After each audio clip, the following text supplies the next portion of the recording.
Joining us now, Michael Carpenter. He's former National Security Council Senior Director for Europe. Michael, it's great seeing you. So both Ukraine and Russia are making accusations today about the ceasefire and that the other side broke that ceasefire. Is there a possibility that this could end up being an agreement that could hold? Well, let's break that down. I think it's a positive step to have the two sides agree to a moratorium on strikes on energy infrastructure. That has obviously been crippling for Ukraine, especially last winter and the winter before, where there were so many strikes on their power plants across the country, literally plunging large parts of the population into cold and darkness in the middle of winter. So this is a positive development if it holds, and that's a key question, whether it'll hold. And then on the Black Sea side, remember, we did have an agreement that was brokered by Turkey and the UN over a year ago to allow for freedom of navigation for ships in the Black Sea, this critical being an economic lifeline for Ukraine. So this would be positive if this agreement were to hold as well.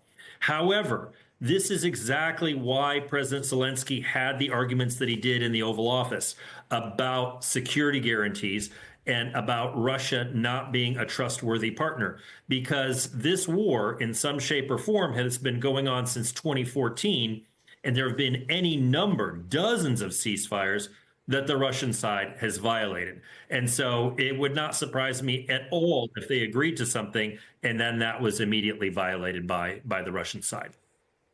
Yeah, and I mean, and it was a unique perspective to create a U.S.-Ukrainian joint venture, which would have American presence, at least, energetic or rare minerals exploitation, American presence in Ukraine.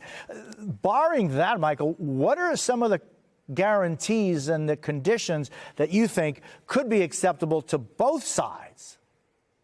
So this is the thing. I am very skeptical that the fundamentals allow for Russia and Ukraine to reach agreement on a lasting ceasefire. I think they can do tactical agreements, 30-day ceasefires, a moratorium on strikes on energy infrastructure, but the larger deal is not going to come together because President Putin fundamentally has not shifted his maximalist aims in Ukraine one iota since the beginning of this war. He wants Ukraine to cede 5 Ukrainian regions.